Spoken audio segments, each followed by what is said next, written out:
Story line की शुरुआत एक बंदे से होती है जो कि अपनी मौत के कगार पर था और आखिरी लम्हों में वो हमें अपने बारे में बताता है। मेरा नाम सेल कूपर है। मेरी स्टोरी में आप लोगों का स्वागत है और मेरी ये हालत देखकर आप लोग क्यूरियस होंगे कि मेरी हालत किस वजह से ऐसी हुई है और इसके पीछे का पर्सन कौन है जिसने मेरी ये हालत की। तो जिस फैमिली को मैं सर्व करता हूँ, कूपर फैमिली, तो मैं उनका सबसे जाबाज, शातिर और ताकतवर शैडो हूँ। उसके इंट्रोडक्शन के खत्म होने के बाद ही सामने एक बंदा जो कि हमारे मेन प्रोटैगनिस्ट को एक धोखेबाज करके बुलाता है, क्योंकि उसे सेल कूपर के कांड के बारे में पता चला है कि वो दुश्मन के साथ हाथ मिला के अपनी ही फैमिली का खात्मा करना चाहता था। तो वो भी फ्यूचर हेड फैमिली होने के नाते वो हमारे मेन प्रोटैगनिस्ट की वहीं पर ही एग्जीक्यूशन करने का ऐलान कर देता है, जो कि सुनकर हमारा मेन प्रोटैगनिस्ट काफी ज्यादा गुस्सा होके और बड़ी ही तेजी से उन गार्ड्स के बीचों बीच गुजरता हुआ उसी बंदे के सामने आ जाता है। और जैसे ही अपना सोर्ड उसके गर्दन के करीब आ पहुंचता है तो पीछे से कोई सोल्जर उसके शरीर के अंदर अपना भाला घुसेड़ देता है। वो भाला उसके जिस्म के आर पार हो चुका था और अपने आखिरी लम्हों में उसे अपने आप से काफी ज्यादा घिन आती है, क्योंकि वो जिस फैमिली को सर्व करता आ रहा था तो आखिर में उसी फैमिली ने ही उसे धोखा दे दिया। और इसमें यानी कि इस पूरी सिचुएशन में वो एक विक्टिम है, लेकिन कोई भी इस बात को मानने के लिए तैयार नहीं होगा। इसलिए तो अगर यहाँ पर इसी वक्त उसकी जान जाने वाली है तो वो इस तरह कमजोरों की मौत बिल्कुल भी नहीं मरना चाहता। हमारे मेन प्रोटैगनिस्ट में सिर्फ लास्ट अटैक करने की ही हिम्मत बची थी और वो उसको और किसी पर नहीं बल्कि उसी बंदे पर जो कि इस फैमिली का हेड है उस पर इस्तेमाल करना चाहता है। वो इस बात को एक्सेप्ट कर चुका था कि यहाँ पर उसकी मौत पक्की है, लेकिन जो उससे हो पाया तो उसने वो आखिरी दम तक किया, लेकिन रिजल्ट जो कि उसने पहले से ही एक्सपेक्ट किया था तो वो वहीं पर ही मारा जाता है। वो खुद का पूरा नाम सेल कूपर दोबारा कहकर कि अगर उसके पास एक और मौका होता तो जरूर इस फैमिली को वो अपने हाथों से खत्म कर देता, ये कहता हुआ सेल कूपर वहीं पर ही मर जाता है। लेकिन हमारे मेन प्रोटैगनिस्ट सेल कूपर की किस्मत अच्छी होती है, क्योंकि वो टाइम में पीछे आ जाता है, यानी कि रीइंकार्नेशन, लेकिन वो भी पास्ट में। लेकिन दिक्कत सिर्फ ये होती है कि वो छोटा हो चुका है और सेल कूपर ने अभी इस बात को रियलाइज भी नहीं किया है। वो जो ही उठता है तो उसे लगता है कि वो शायद नर्क में आ चुका है, लेकिन उस जगह को थोड़ा सा गौर से चेकआउट करने के बाद वो कहता है कि वो इस जगह को पहले भी देख चुका है, ये जगह जानी पहचानी है, लेकिन उसे याद नहीं आ रहा कि इस जगह को उसने कब आखिरी बार देखा था। तभी अचानक से उस पर कोई ठंडा पानी डाल देता है और जिसने भी उस पर वो ठंडा पानी डाला था तो वो एक अगली मेड होती है। सॉरी, मुझे ऐसा नहीं बोलना चाहिए था, लेट्स बी रिस्पेक्टफुल। ठंडा पानी एक सुंदर सी मेड ने डाला था, जो कि वो देखकर सेल कूपर उसकी ओर बड़े ही कातिलाना नजरों से देखता है। और जो ही मेड इस बात को नोटिस करती है कि ये बच्चा उसको कातिलाना नजरों से देख रहा है तो उसके चेहरे पर सीधा चमाट देती है, साथ में गुस्से में ये भी बता के चल भाग यहाँ से हजमोला की चोरन, मेरे को इतने कातिलाना नजरों से देख रहा है या तो मुझसे पंगा लेना चाहते हो। अगर ऐसे ही बात है तो इसके लिए तुम्हें पहले बड़ा होना होगा और तब तक शायद मैं मर भी चुकी होंगी। मेड की बातों को थोड़ा सा गौर से सुनने के बाद सेल कूपर कंफ्यूज हो जाता है, क्योंकि मेड उसे एक बच्चा बुला रही है। ये बात उसके भेजे में फिट नहीं होती, लेकिन जो ठंडा पानी उस मेड ने सेल कूपर पर डाला था तो उसकी रिफ्लेक्शन में वो खुद को आखिरकार देख लेता है और सेल कूपर को ये बात समझ में आ जाती है तो वो पास्ट में आ चुका है और इसलिए तो ये जगह उसे जानी पहचानी दिख रही थी। लेकिन साला ये बूढ़ी औरत उसे याद नहीं। खुद को दोबारा रिबॉर्न होता देखकर सेल कूपर काफी विलेंस की तरह हंसने लगता है, लेकिन छोटी बॉडी होने की वजह से वो थोड़ा बहुत क्यूट भी दिखता है। हाँ, सेल कूपर को ये बात अच्छी तरह से पता है कि वो अभी के लिए 3 साल का है। गाइस कमेंट में जरूर बताना, क्या 3 साल का बच्चा क्या पैरों पर चल सकता है, वो भी हमारे सेल कूपर की तरह। ये लॉजिक मेरे को थोड़ा सा कंफ्यूज कर रहा है, लेकिन चलो खैर, कमेंट सेक्शन में इस बात को जरूर क्लियर कर देना। लेकिन उसे इस बात की खुशी होती है कि वो दोबारा रिबॉर्न हो चुका है। जो उसकी आखिरी विश थी वो भी मरने से पहले तो वो किसी तरह से पूरी हो चुकी है और इससे जो बदला लेने का इसने ठान लिया था तो वो ये पूरा भी कर पाएगा, चाहे इसमें जितना भी टाइम लग जाए, लेकिन वो इस बदले को जरूर पूरा करेगा। इसके बाद सेल कूपर हमें अपनी इंट्रोडक्शन के साथ साथ कूपर फैमिली के बारे में भी और जिस शैडो स्काउट से वो है तो उसके बारे में भी हमें डिटेल में बताता है कि मैं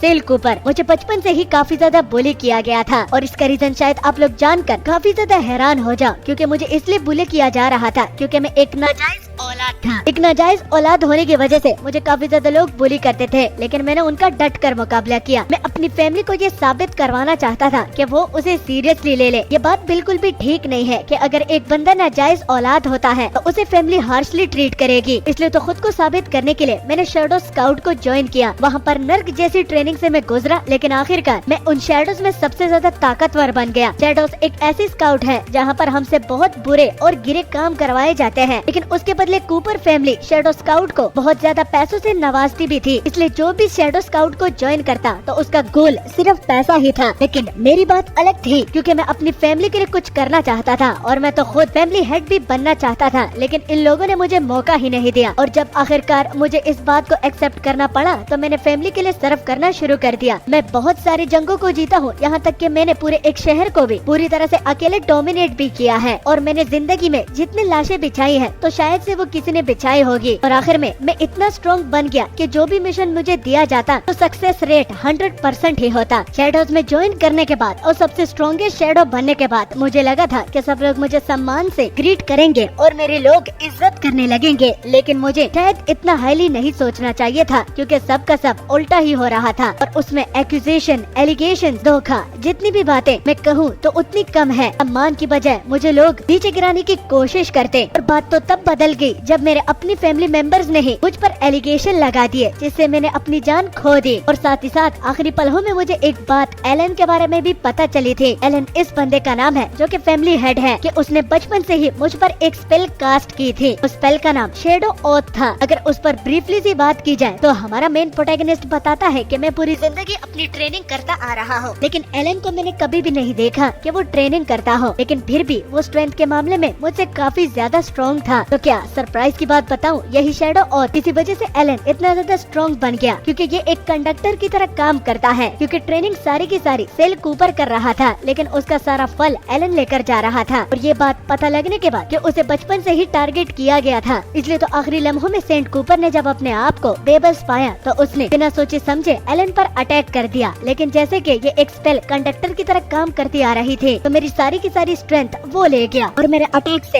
एलन को जरा सी भी खरोच नहीं आई। अगर मैंने उस आखिरी पलों में कुछ सीखा है तो वो ये है कि दुश्मन पर नजर रखना ठीक होता है, लेकिन अपने लोगों पर तुम्हें बहुत कड़ी नजर रखनी पड़ेगी, क्योंकि यही लोग सबसे पहले तुम्हें धोखा देने के लिए तैयार होते हैं और ऐसे टाइम पर धोखा दे देंगे कि तुम खुद को बेबस पाओगे। और देखते ही देखते वही लोग तुम्हारे मौत का कारण बन सकते हैं जिनको तुम काफी चाहते हो, या फिर तुम उनकी नजरों में खुद की रेपुटेशन बनाना चाहते हो ताकि वो तुम्हें सम्मान और इज्जत दे। इसलिए तो हमारा मेन प्रोटैगनिस्ट अपने साथ एक वादा करता है कि वो इस बार इन लोगों के झांसे में नहीं आएगा, और जितना वो स्ट्रॉन्ग बनता जाएगा तो वो इन लोगों के लिए नहीं बल्कि खुद के लिए लड़ेगा। हमारा मेन प्रोटैगनिस्ट अपना बदला लेने के लिए पूरी तरह से तैयार होता है, लेकिन अपने प्लान को शुरू करने से पहले उसके पेट में चूहे दौड़ते हैं, जिसका उसको सबसे पहले कुछ करना ही पड़ेगा। तो चूहे से हमारे सेल कूपर को एक बात याद आ जाती है, वो पास्ट लाइफ में इतना ज्यादा ब्रूटल था कि वो इंसानों का गोश्त तक खा चुका था। ये बात कुछ लोगों के नजरिए से काफी ज्यादा डिस्कस्टिंग हो सकती है, लेकिन एक शैडो के लिए ये एक आम बात है। लेकिन इसमें भी उन लोगों के प्रेफरेंस हुआ करते थे, कुछ लोगों को इंसान का गोश्त पसंद था तो कुछ लोगों को कुछ और, लेकिन हमारे सेल कूपर को सबसे ज्यादा चूहे खाना पसंद थे, क्योंकि इसका गोश्त इंसानी गोश्त से काफी ज्यादा लजीज था। धत तेरी की, ये कौन सा मैनिएक कैरेक्टर है। इसलिए तो वो उस चूहे को खुराक की नजरों से देख रहा था, और जो है वो कुछ करने की कोशिश करे तो सामने का पर्दा हट के तो गार्ड्स आ जाते हैं, जो कि आते ही सेल कूपर को गालियां देना शुरू कर देते हैं, क्योंकि वो कब से सेल कूपर को आवाज लगाते जा रहे थे, लेकिन ये था कि अपने कमरे से बाहर नहीं निकल रहा था। और जो ही वो सेल कूपर के करीब पहुंच जाते हैं तो उन लोगों का और कोई मकसद नहीं था, बल्कि मास्टर एलन उसको बुलाना चाहते हैं। अगर वो आराम से कोऑपरेट करेगा तो उसे आराम से लेकर जाया जाएगा, लेकिन अगर वो कुछ हरकत करने की कोशिश करेगा तो मार पीट से ही उसे लेकर जाया जाएगा, क्योंकि ये ऑर्डर ऊपर से ही आया है। लेकिन उसको चॉइस देने के बावजूद भी वो उसे एक कैदियों की तरह ट्रीट करने लगते हैं और उसे घसीटते हुए अब ले जाने का दोनों ठान लेते हैं। इसी दौरान हमारे मेन प्रोटैगनिस्ट की किस्मत अच्छी होती है, क्योंकि उसे अपने पास्ट की मेमोरी से ये याद आ जाता है कि ये तो वही टाइम था जब उसे शैडो बनने पर मजबूर कर दिया गया था, और अगर वो गलत ना हो तो उसको मारने से पहले एलन ने इस बात को भी रिवील किया था कि जब उसे शैडो सोल्जर बनाने के लिए उसके पास लेकर आया गया था तो वहीं पर ही उसने अपनी स्पेल हमारे मेन प्रोटैगनिस्ट पर कास्ट की थी। लेकिन सेल कूपर की किस्मत अच्छी होती है, क्योंकि उसकी मेमोरीज उसके साथ ही है, इसलिए वो शुक्र मनाता है, क्योंकि अगर उसकी मेमोरीज ना होती तो वो कब का दोबारा से इनके झांसे में फंस जाता। वो खुद को छुड़ाता हुआ एक के हाथ पर बाइट करता है और दूसरे से फ्लिप मारता हुआ अपना हाथ छुड़ाता है। जिस गार्ड के हाथ पर उसने बाइट किया था तो वो उसे जानवर बुलाता है, और जहाँ तक दूसरे की बात हो रही है वो उस पर बस अपना पंच लैंड ही करने वाला था, जिसको सेल कूपर काफी आराम से डॉज करता है, और डॉज करने के साथ साथ वो उसकी सोट को भी उससे चुरा लेता है और उसी के सोट से ही उसी का ही हाथ काट डालता है। हाथ खोने की वजह से उस गार्ड को काफी ज्यादा दर्द होता है और वो तेजी से चीखता भी है। उस चीख से वो दूसरा गार्ड जिसके हाथ पर सेल कूपर ने बाइट किया था तो उसकी हवा एकदम टाइट हो जाती है, क्योंकि वो इस बात से डर चुका था कि इस बच्चे बच्चे को तलवारबाजी भी आती है और तलवार इस वक्त उसके हाथ में है। वो दोनों डर के मारे कांप रहे थे, लेकिन सेल कूपर इस बात से कुछ भी फर्क नहीं पड़ रहा था। वो तो जस्ट अपने रिवेंज का फर्स्ट स्टेप लिया है। इसमें उसको काफी ज्यादा मजा आया है और फ्यूचर में वो और क्या क्या करने वाला है तो ये तो सिर्फ उसको ही पता है।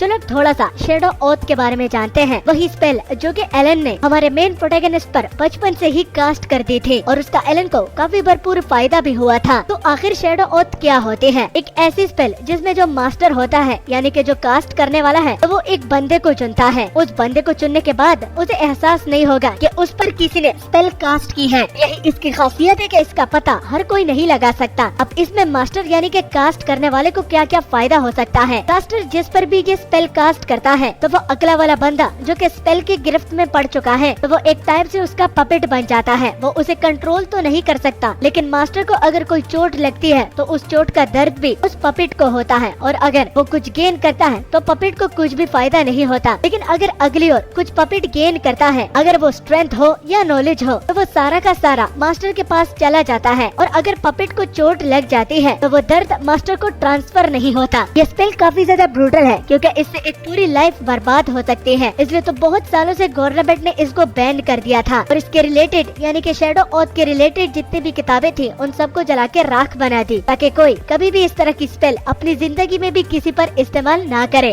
सीन दोबारा प्रेजेंट पर आता है और हम एलन को देखते हैं कि वो उसी गार्ड को एक थप्पड़ मारता है जिसको एलन ने हमारे मेन प्रोटैगनिस्ट को बुलाने का कहा था। लेकिन जब एलन को ये बात पता चलती है कि एक 3 साल के बच्चे ने उसकी फाइट में बैंड बजा दी तो इससे एलन को काफी ज्यादा गुस्सा आता है क्योंकि इस फैमिली में जो भी सोल्जर होता है तो उसको काफी ज्यादा फैसिलिटीज और रिसोर्सेज दिए जाते हैं। तो एलन के नजरों में उस सोल्जर पर ये सारी चीजें वेस्ट हो रही हैं। सोल्जर अपनी गलती की माफी मांगता है और कभी दोबारा ऐसा नहीं होगा इसका वो एलन से वादा भी करता है और अपनी जुबान भी देता है। इससे एलन का गुस्सा थोड़ा बहुत शांत हो जाता है, लेकिन वो सेल कूपर के करीब आते ही उस पर भड़कने लगता है और साथ में ये भी बताकर कि कोई अगर उसके फैमिली गार्ड्स को इस तरह नीचा दिखाता है तो इसका मतलब वो हमारे फैमिली को चैलेंज दे रहा है। मुझे तो इस बात पर विश्वास नहीं आता कि एक 3 साल का बच्चा एक इंटरमीडिएट लेवल के सोल्जर को इतनी आसानी से पछाड़ सकता है। गुस्सा कंट्रोल से बाहर होते ही एलन अपने लोगों से कहता है कि इस बच्चे को डंजन में बांध दिया जाए क्योंकि उन लोगों को मानना भी पड़ेगा वरना उनकी भी सेम हालत होने वाली है। लेकिन तब तक वो गार्ड्स कुछ कर पाते तो पीछे से हीरा कूपर आ जाती है जो कि इस फैमिली के ओनर मैट्रियार्क है। हाँ, आप लोगों ने बिल्कुल सही सुना, औरत को मैट्रियार्क बुलाते हैं और मर्द को मैट्रियार्क बुलाया जाता है। वो आती हुई एलन के गार्ड्स को डायरेक्ट रोक देती है और साथ में एलन का गुस्सा भी शांत करने के लिए वो उसे आज की सेरेमनी के बारे में बताती है कि आज की सेरेमनी काफी ज्यादा खास होने वाली है क्योंकि इसमें तुम्हें पता है ना कि हम क्या अकॉम्प्लिश करेंगे। इसलिए मेरे बच्चे सब्र रखो। इसमें इस बच्चे की भी कोई गलती नहीं क्योंकि इसे पैदा होते ही अबेंडेंड कर दिया था। तो इसके इस तरह बिहेवियर को एक बार तुम नजरअंदाज करके इस पर एक बहुत बड़ा एहसान कर सकते हो। और साथ में हीरा कूपर उसके करीब आते हुए उसके कान में कुछ घुसर पुसर करने लगते हैं जो कि बाकी लोगों को तो समझ में नहीं आ रहा, लेकिन हमें सुनाई दिया जाता है। वो कुछ खिचड़ी पका रही थी और वो खिचड़ी हमारे मेन प्रोटैगनिस्ट को भी पता है कि क्या है। वो इन सारे बच्चों में से सिर्फ एक स्पेशल बंदे को अपना टारगेट बनाने वाला है जो कि और कोई नहीं बल्कि इस फैमिली का एक नाजायज औलाद है। हीरा कूपर की बात सुनकर एलन को याद आ जाता है कि यहाँ पर सजा देने के अलावा भी बहुत जरूरी काम है। अपनी मदर की बात को सुनता हुआ एलन इसी बात को लेकर काफी ज्यादा क्यूरियस हो रहा था और उसे गुस्सा भी चढ़ रहा था कि आखिर इस लावारिस बच्चे में आखिर ऐसा क्या है कि उनकी मदर इसके पीछे लगी हुई है और इसे ही अपना वो पपेट बनाने पर एलन को इतना ज्यादा मजबूर कर रही है। एलन को अभी तो कुछ भी समझ में नहीं आ रहा, लेकिन उसकी मदर काफी ज्यादा शातिर है। वो पहले ही उसकी पोटेंशियल को समझ पाई है, इसलिए तो इतनी ज्यादा इंसिस्ट कर रही है। लेकिन जब भी एलन को मौका मिलेगा वो इस बंदे को जरूर पूरी तरह से डिस्ट्रॉय करेगा और वो इस बात का खुद से वादा भी करता है। इसके बाद उसकी मदर वहाँ से जाने लगती है, लेकिन साथ में ये बताकर कि फ्यूचर फैमिली हेड के पैट्रियार्क को अपने गुस्से पर कंट्रोल पाना पड़ेगा वरना वो कुछ और ऐसे स्टेप्स उठाएंगे जिससे पूरी फैमिली डिस्ट्रॉय हो सकती है। इसलिए खूब मेहनत करना, तुम्हें कोई डिस्टर्ब ना करे तो मैं बाहर साउंड प्रूफ की स्पेल्स भी कास्ट कर दूंगी। और वो इस काम को अपने बाकी लोगों को सौंप देती है कि उसके बेटे को कोई भी किसी किस्म की आवाज ना आए क्योंकि अगर एक मर्तबा ये शांत हो सकता है तो दूसरी मर्तबा नहीं होगा। अगर बात की समझ में आ गई हो तो यहाँ से दफा हो जाओ। अपने रूड बिहेवियर के बावजूद भी लोगों के मन में उनके लिए किसी किस्म की भी नफरत पैदा नहीं होती और वो सीधा उनके वाटर को मान लेते हैं और कसम खाने के लिए उन बच्चों के लिए एक होली वाटर का भी बंदोबस्त किया होता है। वो जाम तो नहीं पी सकते लेकिन होली वाटर जरूर पी सकते हैं। और एलन अपना जाम उठाता हुआ कहता है कि चलो सब मिलकर कसम खाते हैं तो जो भी आज के बाद हम करने वाले हैं तो वो अपनी फैमिली को बचाने के लिए और फ्यूचर में उनको और भी ज्यादा ऊंचे मकाम तक पहुंचाने के लिए सब कुछ हम करेंगे। छोटे बच्चे एलन की बात में आ जाते हैं और वो भी कसम खा लेते हैं। वो बच्चे एलन की बातों से इतना ज्यादा ब्रेन वॉश हो जाते हैं कि किसी को ये सोचता भी नहीं है कि इस पानी में कुछ हो सकता है। लेकिन बाकी लोगों का तो नहीं पता, लेकिन सेल कूपर यानी कि मेन प्रोटैगनिस्ट इस बात को जान लेता है कि इस पानी में जरूर कुछ मिलाया गया है। लेकिन फिर भी शक को कम करने के लिए वो बाकी बच्चों के साथ उस पानी को पी लेता है। जो ही वो पीते हैं तो 5 सेकंड के अंदर अंदर वो सारे लोग बेहोश हो जाते हैं। और जैसे ही वो लोग बेहोश होते हैं तो एलन अपने रियल इंटेंशंस को भी रिवील करता है कि इन हरामखोरों को ये भी नहीं पता कि होली वाटर और ड्रग्स में कितना बड़ा डिफरेंस है। ये तो जस्ट कछुए हैं जिनको मैं पाल के बड़ा करूंगा और इनकी स्ट्रेंथ मेरी होगी और मेरा दर्द इनका होगा। इतना कमाल है ना। और इस रिचुअल को परफॉर्म करने के लिए जस्ट मेरा थोड़ा सा खून चाहिए होगा जो कि मैं जरा सा भी इन कछुओं पर जाया तो नहीं करना चाहता, लेकिन मजबूरी है, करना पड़ेगा। रिचुअल को स्टार्ट हुए कुछ ही सेकंड्स होते हैं लेकिन वो अपनी सक्सेस रेट को देख पा रहा है। और वो इसका पता कैसे लगा पा रहा है तो उसके अंदर उन सारे बच्चों की पावर अब स्टोर होने लगती है जिसको वो काफी ओपनली फील कर पा रहा है। वो खुद को एक जीनियस भी बुलाता है क्योंकि इस तरह की स्पेल कास्ट करने के लिए काफी हिम्मत चाहिए और टैलेंट। इतनी जल्दी इतना ज्यादा सक्सेस रेट देखना तो वो इस फैमिली का हेड बनने के लिए ही बना है। इसी में ही कुछ मिनट्स गुजर जाते हैं और रिचुअल भी इसी के साथ खत्म हो जाता है। वो इस गुड न्यूज को अपनी मदर को सबसे पहले बताने का इरादा ठान लेता है कि उसने कितनी जल्दी इस रिचुअल को कंप्लीट भी कर दिया और उसने कितनी आसानी से इस रिचुअल को परफॉर्म भी किया। और जो ही वो अपने मदर के साथ मुलाकात करने के लिए उनकी ओर जाता है तो उसी बीच उसके पाँव में मोच आ जाती है। वहाँ पर कोई भी नहीं होता तो उसको कोई उठाने वाला भी नहीं है। और वहाँ पर कोई क्यों नहीं है तो उसकी मदर ने डोर को कम करने के लिए ये किया था ताकि उसका बेटा डिस्टर्ब ना हो। लेकिन यहाँ पर खुद को जमीन पर पड़ा हुआ देखकर वो रोने लगता है क्योंकि उसे लगता है कि ये इस रिचुअल का साइड इफेक्ट है। उसे तो कुछ पलों में ये भी लग रहा था कि ये लंगड़ा हो चुका है और इस रिचुअल के साइड इफेक्ट के बारे में उसकी मदर ने उनको जानबूझकर नहीं बताया था। घमंडी लड़का जो कि अब अपनी माँ पर भी शक करने लगता है तो उसे सबसे बड़ा झटका तब लगता है जब वो पीछे से एक फेमिलियर आवाज को सुनता है जो कि उसे सबसे पहले तो रोंदू बुलाता है और बाद में उसे ये बताता हुआ,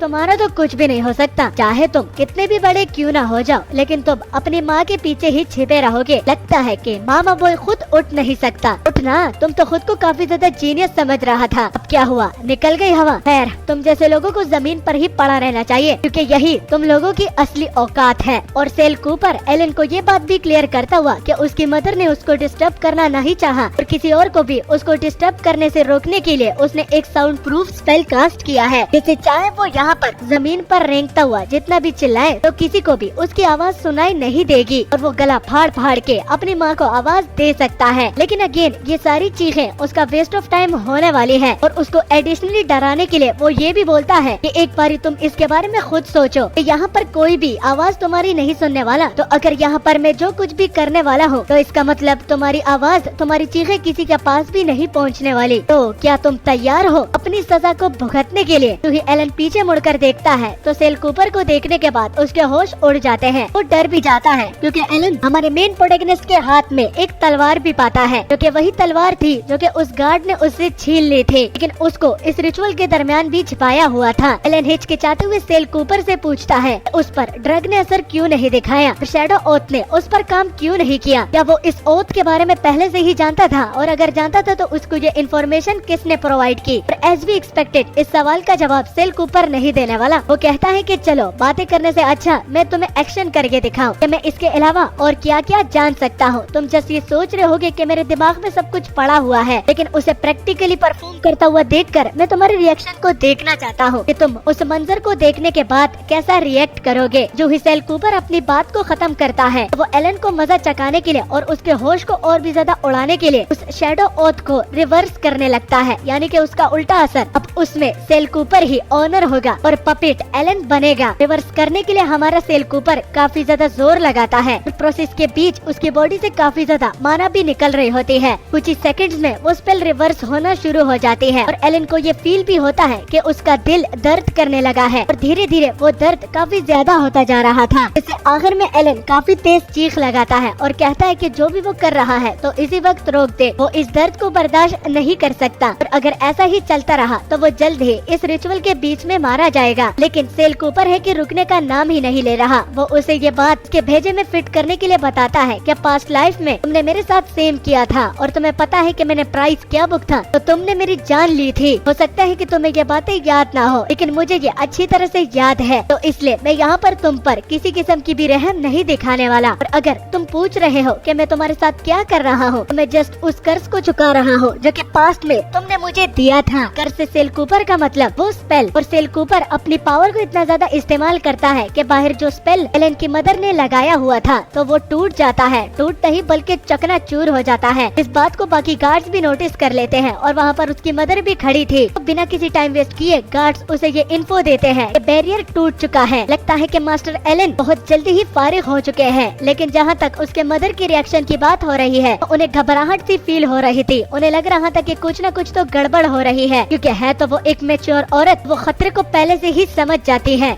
उसी रात एलन को जब बाकी के गार्ड्स और उसकी मदर उसको अपने कमरे में वापस ले आती है, तो वहाँ पर एक बटलर बताता हुआ कि सील किस वजह से टूटी है और यंग मास्टर क्यों बेहोश पड़े हुए थे। तो बटलर इस बात को ब्रीफली बताता हुआ कि यंग मास्टर जमीन पर इसलिए बेहोश पड़े थे क्योंकि उन्होंने जरूरत से कुछ ज्यादा ही पावर को कंज्यूम कर लिया था, और एक तो उनकी बॉडी इतनी पावर को स्टोर करने के लिए कैपेबल नहीं थी। इसी वजह से वो जमीन पर बेहोश पड़े हुए थे। और जहाँ तक सील की बात हो रही है, सील किस वजह से टूटी, तो बाहर एक गार्ड डिस्ट्रैक्ट हो चुका था, जिसकी वजह से वो स्पेल पर ध्यान नहीं दे पाया और स्पेल टूट गई। लेकिन आप फिक्र मत करिए, मैंने उसको मारने का ऑर्डर दे दिया है और जल्दी उसका सिर काट दिया जाएगा। इस पर मैट्रिया कहती है कि बहुत खूब, लेकिन हाँ ये जरूर याद रखना कि उस बॉडी को कुत्तों को खिलाया जाए, ना कि जमीन में दफनाया जाए। वो बात को कान खोल के सुन लेता है, लेकिन साथ में ये भी बताकर कि यंग मास्टर इस तरह के स्पेल को कास्ट करने के लिए काफी छोटे हैं, इसलिए मुझे लगता है कि कुछ दिनों के लिए इनको रेस्ट करना चाहिए, क्योंकि आप देख सकते हैं कि साइकोलॉजी इनको अभी से ही डैमेज हो गया। इनको याद नहीं कि इनके साथ वहाँ पर क्या हुआ था। तो वो मैट्रियार्क से इंसिस्ट करते हैं कि यंग मास्टर को थोड़ी देर के लिए अकेला छोड़ दिया जाए ताकि वो खूब आराम कर सके।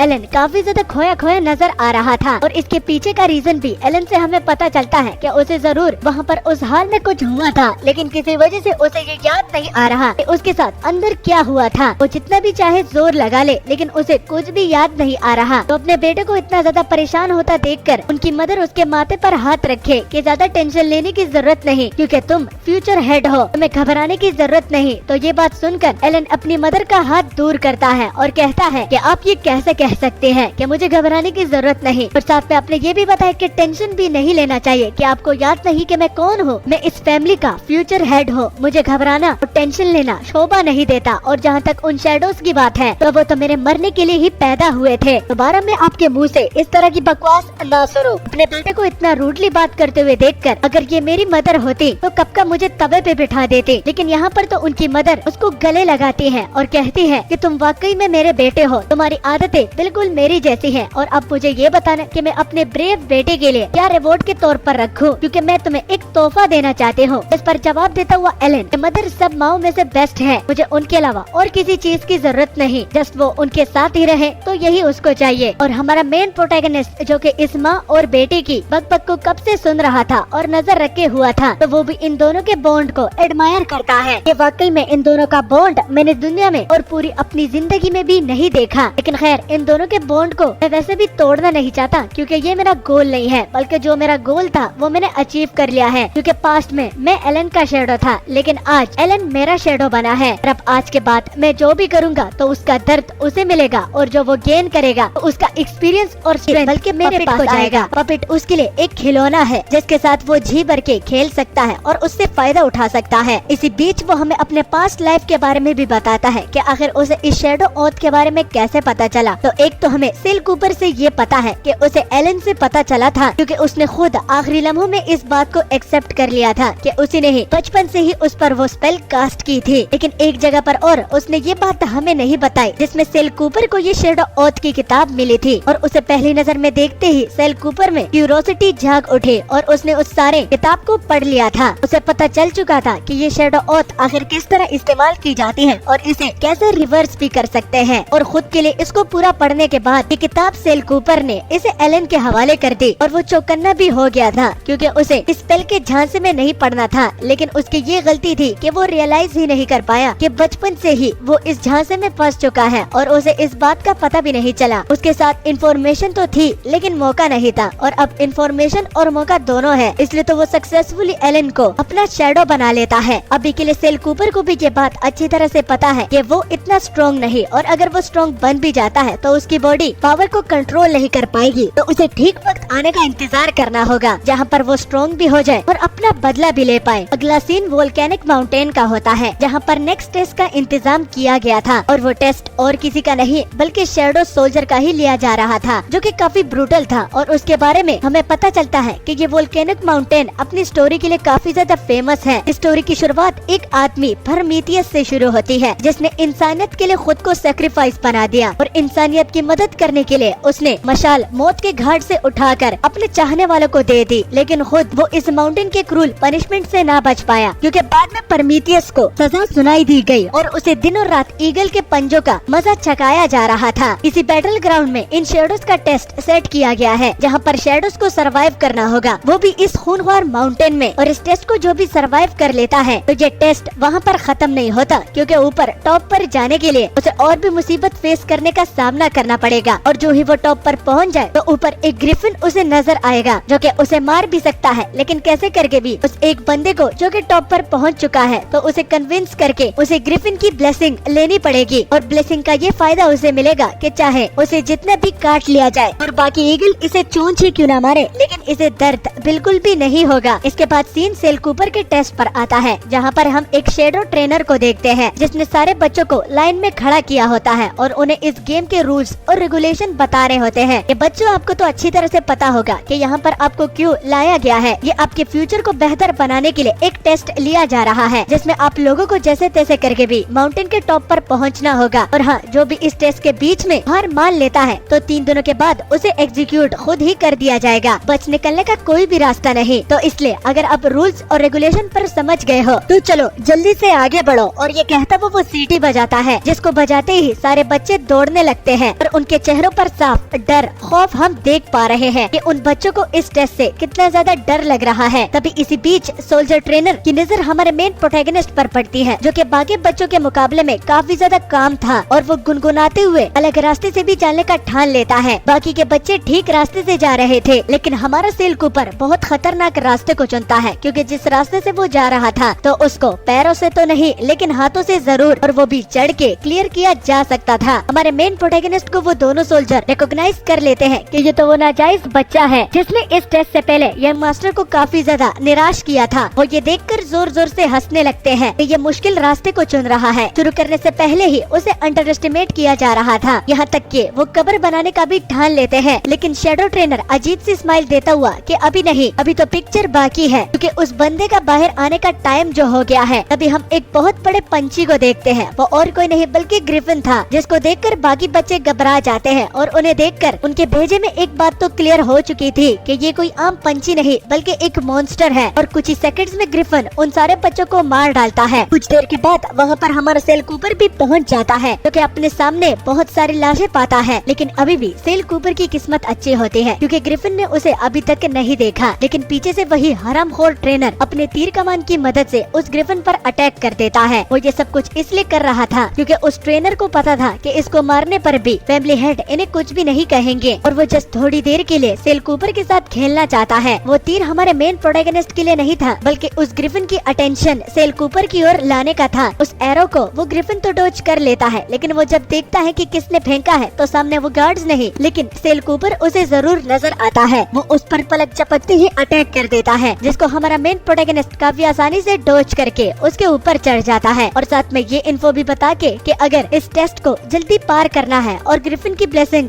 जल्दी लेनी है तो इस तरह इस पहाड़ पे चढ़ के और इस ग्रिफिन पर चढ़ के तुम ये कंप्लीट कर सकते हो। लेकिन उससे पहले ग्रिफिन को तुम्हें टेम करना होगा, यानी कि इसे अपने कंट्रोल में लाना होगा। और अगर आप लोगों में से किसी को ये नहीं पता कि ग्रिफिन आखिर किस किस्म का पंछी होता है तो मैं ये स्क्रीनशॉट शेयर कर रहा हूँ। हूँ, यहाँ पर आप इसके बारे में जान सकते हो कि ये किस टाइप का पंछी होता है।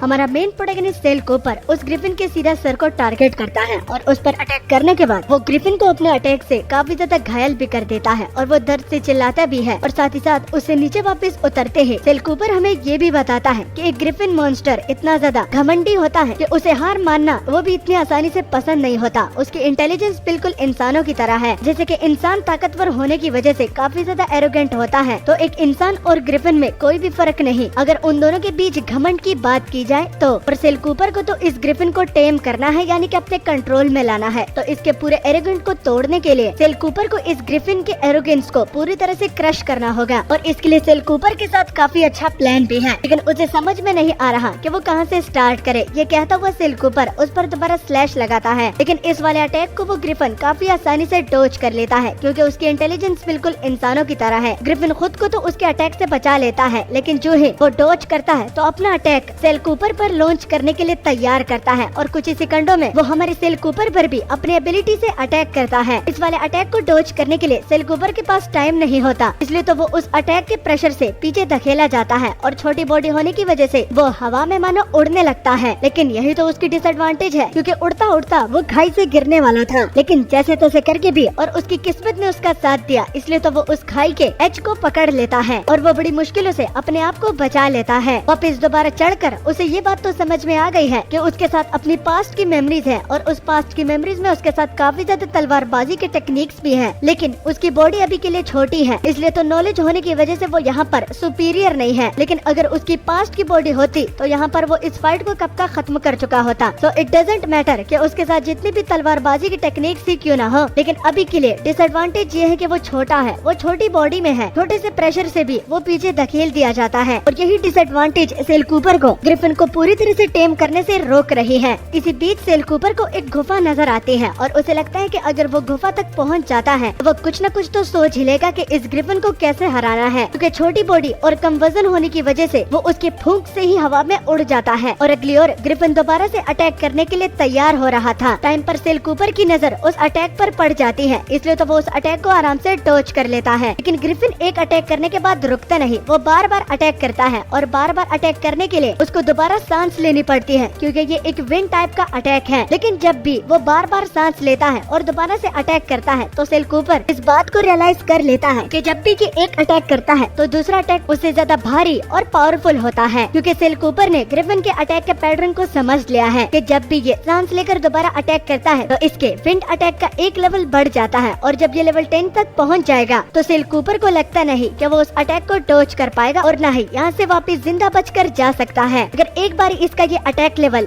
10 तक पहुंच जाता है तो वो अंदाजा लगाता हुआ हमें बताता है कि उस जैसे अगर 100 बंदे भी यहाँ पर आ जाते हैं, यानी कि 100 और सेल कूपर के क्लोन्स बनाकर अगर यहाँ पर छोड़ दिया जाए तो लेवल 10 वाले अटैक से वो झटके में ही खत्म हो जाएंगे। इसलिए तो सेल कूपर का जो प्लान है और जो करना है तो उसे जल्द से जल्द करना ही होगा। इसी बीच सेल कूपर को एक आइडिया सूझता है और वो खुद को कोसता भी है कि इस आइडिया के बारे में वो कैसे भूल गया, क्योंकि इस बात को तो उसने खुद भी एक्सेप्ट कर लिया है कि यहाँ से भाग निकलने का और कोई रास्ता नहीं। तो वो इस ग्रिफिन के अटैक को ही अपना जरिया बना के ऊपर केव तक पहुँच जाएगा, यानी कि वो इस ग्रिफिन के अटैक को अपने यूज के लिए इस्तेमाल करेगा ताकि वो उस गुफा तक पहुँच जाए। और ये ठान लेने के बाद वो सीधा उसके अटैक के सामने कूद जाता है, लेकिन डैमेज को थोड़ा ही सही लेकिन कम करने के लिए वो अपनी सोर्ड को भी सामने लाकर उसको डिफ्लेक्ट मारता है। लेकिन डिफ्लेक्ट करने से भी काम नहीं बनता, क्योंकि अटैक को कंज्यूम करने के बाद उसे काफी ज्यादा दर्द होता है। उसमें हिम्मत और पावर दोनों नहीं बची थी, इसलिए तो एक खुरापाती आइडिया उसके दिमाग में दोबारा वापस आ जाता है। वो दोबारा से खुद को कोसता है क्योंकि शैडो ओथ थी, लेकिन अभी तक वो इतनी ज्यादा मेहनत कर रहा था। और जैसा कि आप लोगों को पता है कि शैडो ओथ कैसे काम करती है, जब उसके मास्टर को दर्द हो रहा हो तो सेल कूपर उसे एक्टिव कर लेता है, जिससे सारा दर्द एलन को ट्रांसफर हो जाता है और उसकी पावर को सेल कूपर अपने लिए कंज्यूम कर लेता है। जो है वो ऐसा करता है तो अगले सीन में हम एलन को देखते हैं जो कि बेचारा चाय की चुस्की ले रहा था, लेकिन जो ही सेल कूपर वहाँ से शैडो ओथ को एक्टिव करता है तो मानो उसे मिर्गी का दौरा पड़ चुका था जमीन पर पड़ा एलन कपकपा रहा था और उसकी आंखें भी धीरे धीरे करके व्हाइट होते जा रहे थे। और जो गार्ड्स और मेड्स उसके सामने खड़े थे तो उन्हें भी समझ में नहीं आ रहा था कि आखिर यंग मास्टर को अचानक से क्या हो गया। लेकिन जब सीन दोबारा सेल कूपर पर शिफ्ट होता है तो उसने जो भी प्लान बनाया था तो उसको वो सक्सेसफुली कर चुका है। उसका प्लान था गुफा में एंटर करना और वो गुफा में एंटर कर चुका है। और अब जबकि सेल कूपर यहाँ पर आ चुका है तो वो गुफा के अंदर भागने का ठान लेता है और ग्रिफिन के और करीब आते ही वो अंदर भागना शुरू कर देता है। ग्रिफिन जो कि ये सब कुछ देख रहा था तो किसी वजह से सेल कूपर के गुफा के अंदर जाने से उसका गुस्सा और भी ज्यादा बढ़ जाता है। लेकिन गुस्से के साथ वो काफी ज्यादा घबरा भी रहा था, जिसका पता अभी तो नहीं चल रहा, लेकिन ये तो पता चल जाता है कि ग्रिफिन को बोलना भी आता है। बिल्कुल इंसानों की भाषा वो बोल रहा था और वो भी हमारे मेन प्रोटैगनिस्ट का पीछा करना शुरू कर देता है और चिल्लाता हुआ गुस्से में ये भी कहता है कि हाजमोला की चुरत, तुम्हारी हिम्मत भी कैसे हुई कि तुम मुझसे भागो। तुमने बहुत बड़ी गलती कर दी है इस केव में आकर, क्योंकि अब मैं तुम्हें सिर्फ मारूंगा ही नहीं बल्कि पूरी तरह से खा जाऊंगा। कुछ देर के बाद हमें ये पता चल जाता है कि आखिर क्यों ये ग्रिफिन इतना ज्यादा घबराया हुआ था। वो भी हमारे मेन प्रोटैगनिस्ट के इस गुफा में इंटर करने के बाद। उसके घबराने का रीजन और कोई नहीं बल्कि उसका वहाँ पर एक बच्चा होता है जिसको सेल कूपर ने एक हॉस्टेज बना लिया है। और इसी का तो फायदा उठा के ग्रिफिन अब उस पर अटैक करने के लिए आगे नहीं बढ़ रहा और वो सेल कूपर से चाहता है कि वो उसके सवाल का जवाब दे कि आखिर सेल कूपर को क्या चाहिए कि वो उसके बच्चे की जान बख्श दे। और वो बच्चा जो कि चिरिप चिरिप करता हुआ अपनी जुबान में अपनी माँ को बुलाता है कि इस दरिंदे से उसे बचा लीजिए क्योंकि वो मरना नहीं चाहता। ग्रिफिन की टेंशन टाइम के साथ साथ बहुत ज्यादा बढ़ने लगी थी और वो बार बार एक ही सवाल करता जा रहा था कि आखिर वो उसके बच्चे के साथ क्या करने का प्लान बना रहा है, वो आखिर उसके अलावा उसके बच्चे से क्या चाहता है। लेकिन सेल कूपर इतना जालिम भी नहीं होता और वो इस बात को ग्रिफिन को बताता है कि उसे टेंशन लेने की कोई भी जरूरत नहीं है, वो उसके बच्चे को कुछ भी नहीं कहने वाला। लेकिन जो बात ग्रिफिन के पीछे कही जा रही थी वो भी आज तक तो वो ये देखकर हैरान है कि जो अफवाहें ग्रिफिन के पीछे कही जा रही थी तो वो कोई अफवाहें नहीं बल्कि सच था। उन अफवाहों में ये बताया जा रहा था कि किंग ग्रिफिन के बच्चों पर एक कर्स लगा होता है कि जब भी वो पैदा होते हैं तो वो उड़ नहीं सकते। और ये अपनी आंखों से विटनेस करने के बाद मैं काफी ज्यादा चौंक चुका हूँ। तो अगर ये बात सच है तो मेरे साथ भी तुम्हारे लिए एक खुशखबरी है। सेल कूपर ग्रिफिन को ये बताता है कि वो उसकी बच्चे की जान बख्श तो रहा है लेकिन उसके साथ साथ वो उसके उड़ने में भी उसकी मदद कर सकता है, यानी कि पूरे तरह से वो कर्ज उससे उठा लेगा, जिसके बाद इसका ये बच्चा भी उड़ने लगेगा। लेकिन ये जस्ट एक शर्त है क्योंकि टर्म्स एंड कंडीशन दोनों तरफ से एक्सेप्ट किए जाते हैं। तो इसका मतलब ग्रिफिन अच्छी तरह से समझ जाता है कि यहाँ पर ये इस काम के बदले जरूर उससे कुछ करवाना चाहता है। इसी बीच सीन शिफ्ट हो जाता है और बाहर के शैडो ट्रेनर्स पर पड़ता है जो कि इस ग्रिफिन के गुफा में आ चुके थे। लेकिन हैरानी और परेशानी तो तब उन्हें फील होती है जब अंदर से उन्हें कोई भी आवाज सुनाई नहीं दे रही थी। वो इस इल्यूजन से धोखे में पड़ जाते हैं और उन दोनों को लगता है कि ग्रिफिन ने उस बच्चे का काम तमाम कर दिया होगा और वो काफी ज्यादा खुश भी हो जाते हैं क्योंकि अगर वो ये खबर यंग मास्टर एलन को जाकर दे दे तो वो जरूर इस खुशखबरी के बदले उन्हें इनामातों से नवाज देगा। और जो ही वो वापस जाने लगते हैं तो उनके ठीक पीछे वो ग्रिफिन दोबारा अपीयर होता है जो कि काफी ज्यादा गुस्से में था और उसके गुस्से को सामने दोनों ट्रेनर डायरेक्टली फील कर लेते हैं कि पीछे खतरा है और पीछे मुड़कर उन्हें वही ग्रिफिन नजर आता है। और अब इस इंसिडेंट को देखने के बाद आप भी अच्छी तरह से समझ गए होंगे कि जो डील इन दोनों के बीच में हुई थी यानी कि सेल कूपर और इस ग्रिफिन के बीच, तो उसके टर्म्स और कंडीशन में ये भी लिखा था कि वो इन दोनों बंदों को उनके मौत के घाट उतार दे। और है तो ग्रिफिन मजबूर क्योंकि उसे अपने बच्चे को ठीक करना है, तो उसे ये फर्क नहीं पड़ता कि उसे किसे मारना पड़ेगा क्योंकि अगर उसे कुछ फर्क पड़ता है तो वो उसके बच्चे के घाव को ठीक करने का होता है जो कि सिर्फ सेल कूपर ही कर सकता है। इसलिए तो ग्रिफिन उन दोनों बंदों को मौत के घाट उतार देता है और अपना काम पूरी तरह से खत्म करने के बाद जब वो इसको सेल कूपर को बता देता है तो उसने टर्म्स एंड कंडीशन का एक पार्ट तो पूरा कर दिया है। तो अब सेल कूपर की बारी है ताकि उस जगह के बारे में वो बता दे कि कहाँ पर वो एंटीडोट जैसी चीज मिल सकती है जो कि उसके बच्चे को ठीक कर देगी। और जैसा कि कॉन्ट्रैक्ट में लिखा हुआ था तो सेल कूपर भी वैसा ही करता है, वो उसे उस जगह का नाम बताता है लेकिन साथ में ये भी कहकर कि वो वहाँ पर खुद भी उसके साथ जाना चाहता है। तो इसके लिए वो ग्रिफिन मान जाता है और उस जगह का नाम द लैंड ऑफ स्टोन्स होता है जो कि यहाँ से साउदर्न पार्ट में लोकेटेड है और ग्रिफिन की मदद से वो लोग वहाँ पर बहुत जल्दी पहुँच सकते हैं क्योंकि ग्रिफिन की स्पीड काफी तेज होती है। अगला सीन लैंड ऑफ स्टोन्स में होता है जहाँ पर वो उसके दरवाजे के सामने खड़े होते हैं और ग्रिफिन यहाँ पर आने के बाद उससे कहता है कि जो टर्म्स एंड कंडीशन में लिखा हुआ था यहाँ पर दोनों को जो चीज चाहिए तो उन दोनों चीजों को ऑब्टेन करने के लिए यहाँ इन दोनों को इस फाइट को इकट्ठे लड़ना पड़ेगा, एक दूसरे का साथ देना होगा, तभी जाकर वो उन दोनों चीजों को ऑब्टेन कर पाएंगे जिसमें से एक मेड्यूसा का ब्लड होता है और दूसरा परसियस की सोर्ड। मेड्यूसा ग्रीक मिथोलॉजी की एक कैरेक्टर है जिसके बालों की जगह पर सांप होते हैं और दिखने में वो काफी ज्यादा भद्दी होती हैं, लेकिन वो पहले में इतनी भद्दी नहीं थी। उसकी सुंदरता ग्रीक मैथोलॉजी के देवताओं के बीच काफी ज्यादा थी, इसी वजह से उसको इस तरह बना दिया गया था। और परसियस को तो आप जानते ही होंगे, जो कि ज़्यूस का बेटा होता है, जो कि हाफ तो गॉड होता है लेकिन हाफ इंसान। सेल कूपर जो कि अपने मुंह से बोल रहा था, तो वो अपने मन ही मन में कुछ और भी हमें बताता है कि यहाँ पर सिर्फ परसियस की सोड ही नहीं बल्कि उसका कोई और गोल भी है। और अगर वो उसे सिंपल अल्फाजों में हमें बताए तो यहाँ पर ग्रिफिन के पावर की मदद से वो द लैंड ऑफ स्टोन्स को पूरी तरह से डिस्ट्रॉय करना चाहता है। और अगर ये सब कुछ कर पाए तो वो अपने रिवेंज के एक कदम और भी करीब हो जाएगा, क्योंकि इस पूरी जगह को तोड़ना उसके पावर के बस की बात नहीं। लेकिन अगर वो अपनी पुरानी बॉडी में होता तो शायद वो ये कर पाता, लेकिन अभी के लिए ये इम्पॉसिबल है और यहाँ पर ग्रिफिन की मदद लेनी पड़ेगी। जो ही वो बाद में एंटर करते हैं तो सामने मेडुसा आपको नजर आ रही होगी। और जैसे कि मैंने डेमोन्स्ट्रेट करके बताया था कि ये कितनी डरावनी और भद्दी दिखती है, तो मेडुसा के साथ साथ वहाँ पर उसके कुछ डिसाइपल्स भी होते हैं जो कि पत्थरों से बने होते हैं। और इसलिए तो इस जगह का नाम द लैंड ऑफ स्टोन्स रखा गया है, क्योंकि मेडुसा किसी को भी अपने पावर की मदद से पत्थर का बना सकती है।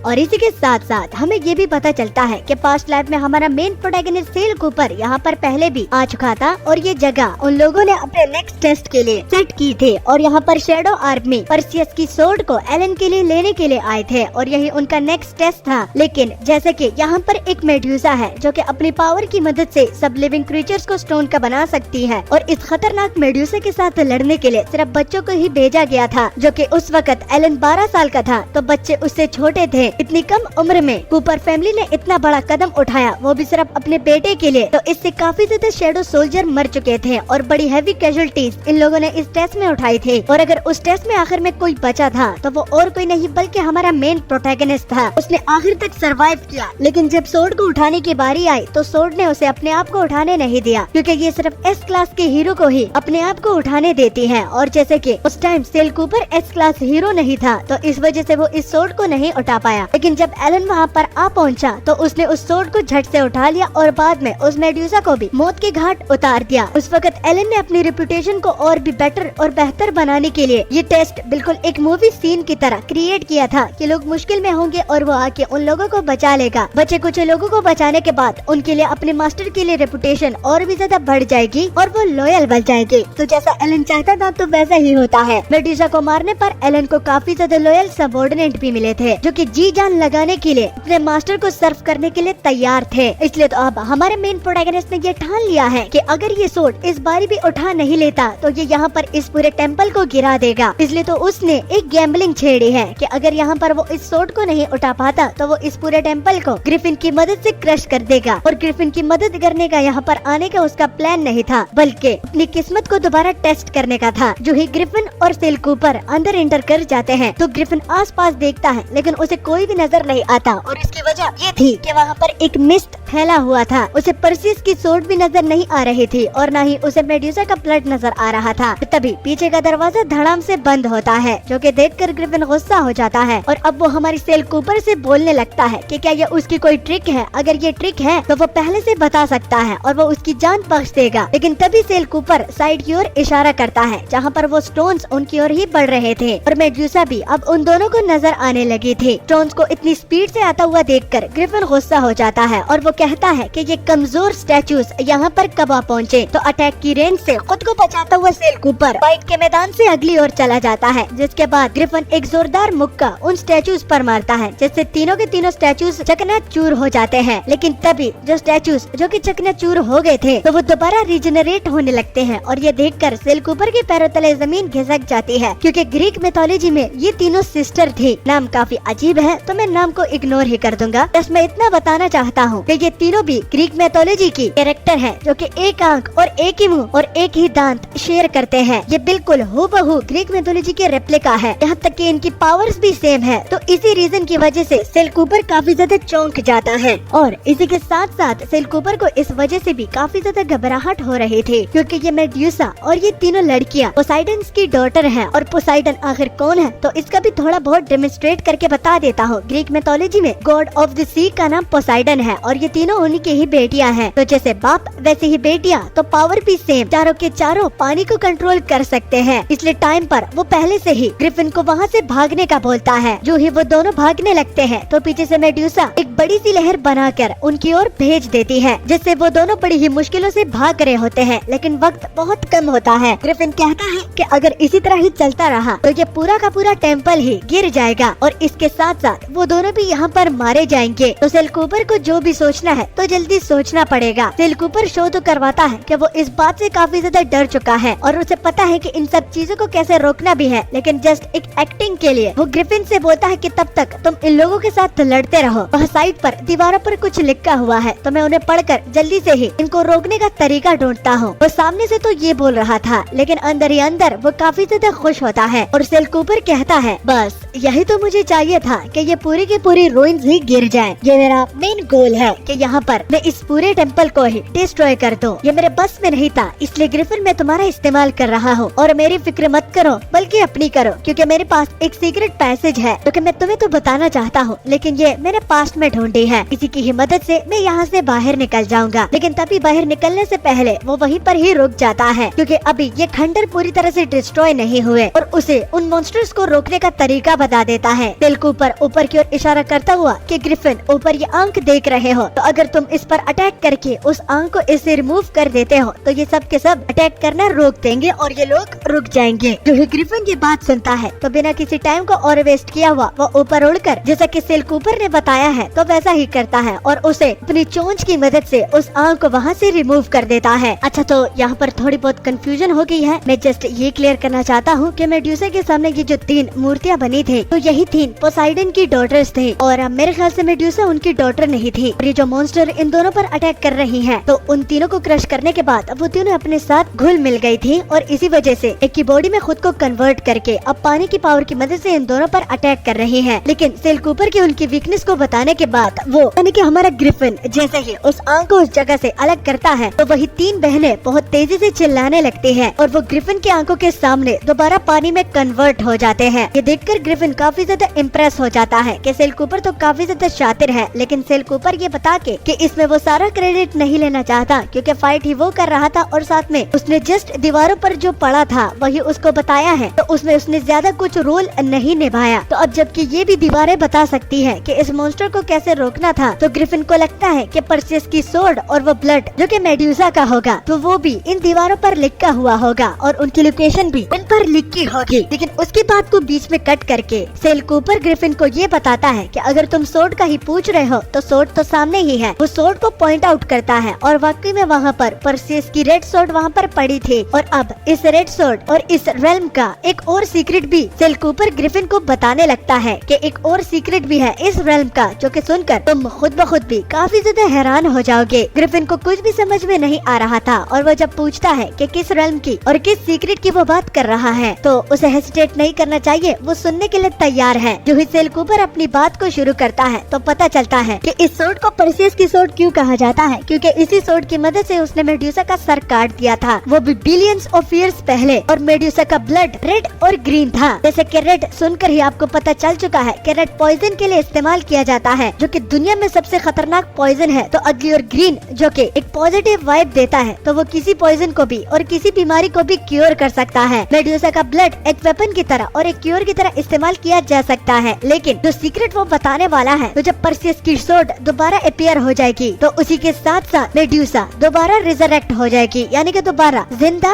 हो जाएगी। तो ही वो अपनी बात को खत्म करता है तो मेड्यूसा दोबारा रिजरेक्ट हो जाती है, उसमें दोबारा जान आ जाती है। पहले तो अभी तक वो एक स्टैचू में खड़ी थी, लेकिन अभी वो हिल डुल पा रही है और वो सीधा रिजरेक्ट होने के बाद ग्रिफिन पर अटैक करती है, क्योंकि अगर ग्रिफिन टाइम पर नहीं देख पाता तो ग्रिफिन यहाँ पर मारा जाएगा। और क्या सेल कूपर ग्रिफिन की मदद करेगा, तो ये तो आगे ही पता चलेगा। जाती है और उसके रिजरेक्ट होने का पहले से ही हमारे मेन प्रोटैगनिस्ट को पता था, क्योंकि यही इस टेम्पल का सीक्रेट है कि जो ही उन दोनों को परसियस की सोर्ड दिख जाएगी तो परसियस की सोर्ड के साथ साथ एक कॉन्सिक्वेंसेस भी होने वाली है, और वो ये थी कि मेड्यूसा दोबारा रिजरेक्ट हो जाएगी। और बिल्कुल वैसा ही होता है। और अब जबकि मेड्यूसा दोबारा से रिजरेक्ट हो चुकी थी और उसके साथ फाइट करना बहुत ही मुश्किल है, तो सेल कूपर वहाँ से भाग निकलने का ठान लेता है। और भाग निकलने के लिए वो एक पोर्टल का इस्तेमाल करता है, जो कि अपनी पास्ट की मेमोरी से उसे याद था। लेकिन जो ही वो उसके करीब पहुँच जाता है, मेड्यूसा उस पर अटैक करती है, जिससे हमारे मेन प्रोटैगनिस्ट को अंदर जाने का मौका नहीं मिलता। और उसको जब रियलाइज होता है कि ग्रिफिन तो आसपास नजर ही नहीं आ रहा, इसी वजह से ही मेड्यूसा उसे ही सिर्फ ही टारगेट कर रही है। तो थोड़ा सा बैटलफील्ड में आसपास देखने के बाद आखिरकार सेल कूपर को वो ग्रिफिन नजर आ जाता है, जो कि पहले से बहुत ज्यादा छोटा हो जाता है और वो उसकी एक एबिलिटी है। ग्रिफिन से पता चलता है कि उसने इसलिए खुद को छोटा किया है क्योंकि उसे खुद भी मेड्यूसा की ओर देखकर और इसकी पावर का अंदाजा लगा के काफी ज्यादा डर लग रहा था और वो इस फाइट को सेल कूपर के ही बलबूते पर छोड़ देता है। लेकिन मेड्यूसा अपना अटैक रोकने का नाम ही नहीं लेती और लगातार और बार बार सेल कूपर पर अटैक करती ही जाती है। इस फाइट को लड़ते लड़ते सेल कूपर से हमें ये भी पता चलता है कि पास्ट लाइफ में अगर इस लेवल को उन लोगों ने पास किया था तो वो जस्ट उसकी लक थी, लेकिन अब इसका मतलब ये नहीं कि उसकी लक खत्म हो गई है। साइड पर सेल कूपर को एक शील्ड नजर आता है। उस शील्ड की मदद से वो उसके साथ आई कांटेक्ट को भी अवॉइड कर पाएगा और साथ में वो उसके हर एक अटैक को अब इस शील्ड से ब्लॉक भी कर पाएगा। जो ही वो शील्ड को उठाता है तो सामने से मेड्यूसा अपनी बीम छोड़ती है, जिसको हमारा मेन प्रोटैगनिस्ट काफी आराम से ब्लॉक कर लेता है। लेकिन प्रेशर ज्यादा होने की वजह से और एक वो छोटा है तो वो उस प्रेशर से पीछे धकेला जाता है। सेल कूपर इस बात को एक्सेप्ट कर लेता है। इस फाइट में सिर्फ शील्ड से वो नहीं जीतने वाला, उसे जल्द से जल्द परसियस की सोर्ड को उठाना पड़ेगा। लेकिन पास्ट लाइफ में वो उस सोर्ड को नहीं उठा पाया क्योंकि उसकी क्लास परसियस की सोर्ड को होल्ड करने के लिए कम थी। लेकिन फिर भी उसके साथ और कोई चारा नहीं और वो इस बार ट्राई करेगा तो उसे खुद ब खुद अपना जवाब मिल जाएगा। वो काफी तेजी से परसियस की सोर्ड की ओर बढ़ रहा होता है और आखिर पहुँचते ही जब वो उसे आराम से उठाता है तो उसे गड़बड़ लगती है। लेकिन तब तक वो कुछ सोच पाए मेड्यूसा उसे पकड़ लेती है और काफी जोर से जगड़ती है, जिससे उसे अपनी लोअर बॉडी फील ही नहीं हो पा रही थी। लेकिन उसे टेंशन इस वजह से नहीं थी कि मेड्यूसा ने उसे पकड़ लिया है, बल्कि टेंशन इसलिए थी क्योंकि वो इस सोर्ड को काफी आराम से उठा पाया। तो आखिर पास्ट लाइफ में ऐसा क्या हुआ था कि सिर्फ एलन ही उसे उठा पाया था। तो थोड़ा सा गौर डालने पर उस पर जो आज तक वो स्पेल कास्ट की गई थी और लगी हुई थी तो वो भी टूट जाती है। वो एक इल्यूजन स्पेल था जिससे उसे ऐसा लगा कि वो उसे उठा ही नहीं पाया क्योंकि उसकी क्लास इसके लिए कम थी, लेकिन उसकी क्लास इसके लिए बराबर थी। लेकिन उस स्पेल की वजह से सेल कूपर को ऐसा लग रहा था कि वो इस सोर्ड का हकदार नहीं है। उसे सब कुछ याद आ जाता है, यहाँ तक कि वो इस बात को भी रिमेम्बर कर लेता है कि एलन ने उसकी स्वॉर्डमैनशिप की क्लास भी उससे चोरी कर ली थी। तो सब कुछ दोबारा याद आने के बाद वो सारी बातें उसके लिए क्लियर हो जाती हैं। तो मेड्यूसा ने तो हमारे सेल कूपर को जकड़ लिया था तो उसकी बॉडी से बहुत ज्यादा ऑरा निकलती है और वो ऑरा बहुत ज्यादा पावरफुल थी, यहाँ तक कि वो मेड्यूसा की बाइंडिंग को भी तोड़ देता है। यानी कि जिस टाइप से मेड्यूसा अपने शिकार को पकड़ती है तो उसे बाइंडिंग कहते हैं और उसे तोड़ना मजाक नहीं होता। ग्रिफिन भी अगर इसके झांसे में आ जाता तो वो भी इसको ना तोड़ पाता। तो सेल कूपर को देखकर कि इसने इसकी बाइंडिंग को भी तोड़ दिया है तो उसे तो अब मेड्यूसा से ज्यादा सेल कूपर से डर लगने लगता है, क्योंकि ये नजारा विटनेस करने के बाद कोई भी डर जाए। और खुद को छुड़ाने के बाद पलक झपकाते ही वो उस मेड्यूसा को परसियस की सोर्ड से बिल्कुल सब्जी की तरह काटता है और देखते ही देखते मेड्यूसा को वो मौत के घाट उतार देता है।